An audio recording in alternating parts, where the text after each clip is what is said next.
नमस्कार दोस्तों काफी दिनों के बाद आप सबके सामने आ रहा हूँ। उसके लिए मैं आप सबसे क्षमा चाहता हूँ क्योंकि कुछ काम ही ऐसे चल रहे थे कि जिसके वजह से मैं आप सबके सामने नहीं आ पाया।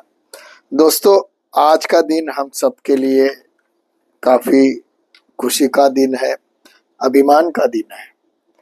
हमारे जो निष्पाप भारतीय नागरिक शहीद हुए थे, उन नागरिकों को आज सही मायनों में मुक्ति देने का काम आज माननीय पंतप्रधान नरेंद्र भाई मोदी जी ने किया है। आज जो अटैक हुआ है, उस अटैक पर मेरा एक ही कहना है, इसका पूरा श्रेय माननीय प्रधानमंत्री, माननीय गृह मंत्री के साथ जाता है तीनों दलों को।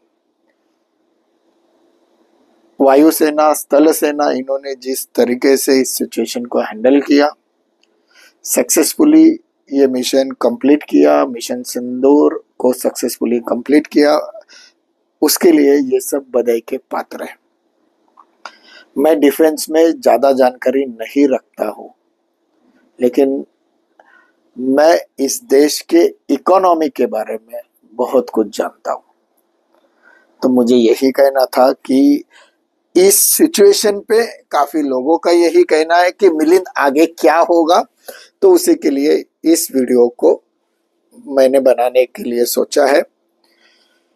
कुछ प्रोटोकॉल्स होते हैं, उसके अगेंस्ट ज्यादा खुल के बात करना अपने देश के लिए ठीक नहीं है, लेकिन मैं आपको कुछ चीजें एक भारतीय नागरिक और हमारी जिम्मेदारी के तौर पे समझाना चाहूंगा।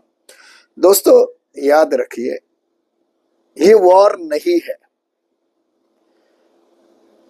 हम यदि आज हमारे डिफेंस की जो प्रेस रिलीज निकली है उसे शांति से सुने, तो हमने आज किसी भी पाकिस्तानी पोस्ट पे अटैक नहीं किया है। हमने किसी भी पाकिस्तानी सिटीजन पे अटैक नहीं किया है। हमने आतंकवादियों पे अटैक किया है। तो जो लोग बोल रहे हैं युद्ध की आगाज हो गया है, तो ये युद्ध का आगाज नहीं है। ये आतंकवाद के खिलाफ शुरू हुआ जो लड़ाई है, उसी का आगाज है।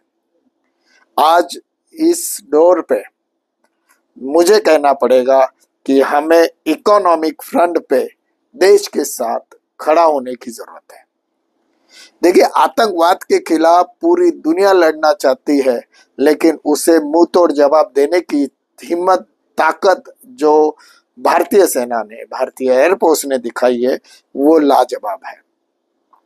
तो क्या एक भारतीय करके मेरा इतना भी हक नहीं बनता कि मैं इस देश की इकोनॉमी के लिए, इस देश के शेयर मार्केट में मैं पैसा लगाया हुआ पैसा, मैं ये नहीं बोल रहा हूं कि आपके हाथों में जो पैसा है वो लगाइए, लेकिन जो लग चुका हुआ पैसा है वो वहीं पे क्यों ना रखे। दोस्तों, आज जरूरत है हमें ये दिखाने की कि हमने जो शेयर बाजार में हमारा जो वैल्यूएशन है, हमारे देश की इकोनॉमी जो स्टेबल है, उसको वैसे ही दिखाने की, क्योंकि दुश्मन वो देख के ही दांतों चले तले उंगलियां दबाना शुरू कर देगा। आज मेरा कहना है, मुझे काफी लोग बोल रहे हैं कि हम इक्विटी मार्केट से एग्जिट करें क्या। दोस्तों, मेरा कहना है आज हमें इक्विटी मार्केट से एग्जिट करने की जरूरत नहीं है। मैं आप सबसे निवेदन करता हूं कि कोई भी अपना पैसा शेयर बाजार, म्यूचुअल फंड से ना निकाले। दोस्तों, आज जरूरत है देश को हमें तन मन धन देने की। हम तन से बॉर्डर पे जाके लड़ाई तो नहीं कर पा रहे हैं, लेकिन मेरे पास जो धन है वो मैं शेयर बाजार में लगा के, मार्केट्स में लगा के, उसका ठीक तरीके से ठीक कंपनियों में लगा के इस देश की इकोनॉमी को सपोर्ट करूं। जरूरी नहीं है कि बैंक में रखा हुआ पैसा विड्रॉल करके घर पे कैश करके रखूं। काफी सारे लोग आजकल पूछते हैं कि सर कैश निकाल के रखे, कोई जरूरत नहीं है। आज हमारी बैंकिंग सिस्टम काफी मजबूत है। युद्ध का माहौल है, मान रहा हूं, लेकिन युद्ध नहीं है। हमने युद्ध शुरू नहीं किया है। पाकिस्तान क्या करेगा भाई? घर में खाने के लिए दाना नहीं है, औकात तो चाहिए। चाइना ने जो भंगार विमान पाकिस्तान को दिया था, उसकी हालत हमारे एयरफोर्स ने क्या की वो भी देख ली है। इस पे तो पाकिस्तान को आज की कंडीशन पे उनकी औकात पता चल गई होगी। इसके बाद पाकिस्तान क्या करेगा, थोड़ा सा आग बबूला हो सकता है, लेकिन वो थोड़ा सा बुड़बुड़ा है। हमारी डिफेंस, हमारी आर्मी, हमारे मिलिट्री आर्म फोर्सेस ऐसे लाखों बुबुले दबाने की हिम्मत रखते हैं, तो डेफिनेटली पैनिक होने की सिचुएशन है नहीं। मार्केट में स्ट्रेंथ अच्छी है।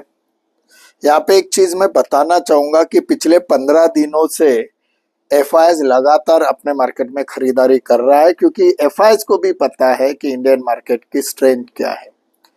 दोस्तों, मैंने पहले मेरे काफी पिछले वीडियोस में ये चीज बताई थी कि एफआईएस को खरीदना है। एफआईएस जब खरीदेगा तो हमारा मार्केट ऊपर जाएगा। आज एफआईएस खरीद रहा है, डीआईएस खरीद रहा है। अभी हमारे रिटेलर्स की बारी है। हमने जो पैसा equity segments, mutual funds and NPS में लगाया है, उसकी बारी है। आज हम उसे पैसा विड्रॉल नहीं करेंगे, क्योंकि डीआईएस को इसका उसकी वजह से बेचना ना पड़े। हम इस परिस्थिति में देश के साथ रहे। मेरा एक ही कहना है कि हम हमारा मार्केट ग्रीन में रख के पाकिस्तान के कान के नीचे बड़ा लगा सकते हैं। युद्ध का माहौल हो या ना हो, जो बंदे डेवलप्ड है वो डेवलप्ड ही रहेंगे। इकोनॉमी ऊपर ही जा रही है, वो दिख रही है, वो दिखानी पड़ेगी। ऐसे युद्ध से हमारा कुछ नहीं होना है। एक इन्वेस्टर पॉइंट ऑफ व्यू से भी मैं आपको बोलूं तो आप एक चीज का आप ध्यान रखिए, आप खाना खाने वाले हो। यदि युद्ध भी शुरू होता है तो आपका खाना पीना, कपड़ा पहनना कम नहीं होने वाला है। आपको लगने वाली मेडिसिन लगने वाली है, तो इन कंपनियों का सेल होने वाला है। ऊपर नीचे थोड़ा हो सकता है, पैनिक सिचुएशन होगी। सब कुछ तरीके से देखा जाए तो ये परिस्थिति ज्यादा दिनों तक एक जैसी नहीं रहेगी। आज माननीय प्रधान जी ने जो स्टैंड लिया, ये लेने की जरूरत थी। अभी तो आतंकवादी कितने मरे इसका फिगर आना बाकी है, वो सैकड़ों में होगा, हजार तक जाए।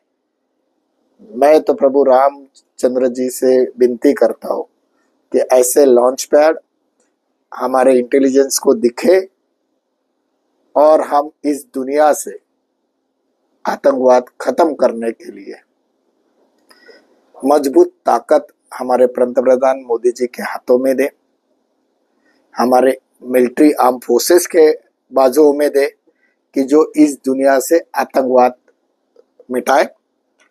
साथ ही में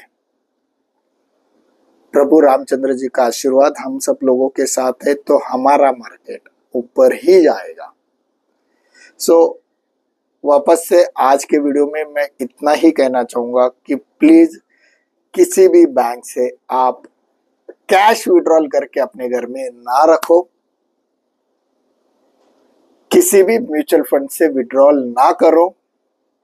विड्रॉल करने की जरूरत होगी तो मैं खुद वीडियो बना के आप सबके सामने आऊंगा और बोलूंगा आज आपका पूरा पैसा विड्रॉल करो। लेकिन दोस्तों, आज वो जरूरत नहीं है। समझा करो, जिस दिन मैं आपके सामने आऊंगा उस दिन के बाद मार्केट या उस दिन तक मार्केट 3 या 5% गिरेगा, मान रहा हूं। 5% की रिस्क यदि हम हमारे देश के लिए नहीं ले सकते तो हमारा क्या फायदा। एक जवान अपनी जान की बाजी लगा रहा है, तो मैं क्या मेरे इन्वेस्टमेंट का 5% नहीं दे सकता इस देश के लिए? यदि आप विड्रॉल करते हो तो क्या होगा? फालतू में मार्केट में पैनिक सिचुएशन होगी। म्यूचुअल फंड से भी आप विड्रॉल करते हो तो डीआईएस का जो फंड हाउस है उसको आपको पैसा देने के लिए उसके स्टॉक बेचने पड़ेंगे, वो कुछ स्टॉक बेचेगा, मार्केट में बिकवाली आएगी, मार्केट में बिकवाली आएगी तो मार्केट नीचे आएगा। फालतू में एफआईएस वो प्रेशर देख के एफआईएस खुद का इन्वेस्टमेंट करना बंद कर देगा और मार्केट में प्रेशर आएगा, मे बी एफआईएस भी प्रॉफिट बुकिंग चालू करेगा, डबल से प्रेशर आएगा। तीसरे जगह से रिटेलर ऑलरेडी म्यूचुअल फंड से निकल रहा है तो डायरेक्ट इक्विटी में से भी निकलेगा। फालतू में लेना नहीं देना नहीं, मार्केट नीचे आएगा। ये मार्केट ऑलवेज नीचे रहेगा क्या? तो नहीं, इसे वापस ऊपर तो आना ही है। 8-10 दिन 15 दिनों के बाद ऊपर आएगा। तो आज आप लॉस बुक क्यों कर रहे हो भाई? कोई जरूरत नहीं है, पैनिक ना हो। इस परिस्थिति को में हमारे देश में सब भला हो रहा है, सब अच्छा हो रहा है, उस पर ध्यान रखो। इससे रिलेटेड 1-2 वीडियोस मैं जल्दी ही और लाने वाला हूँ, सुनते रहिए। आज यहीं पर रुकते हैं। गर्व से कहिए मी मध्यम वर्गीय। नमस्कार, जय हिंद, जय महाराष्ट्र, जय हिंद।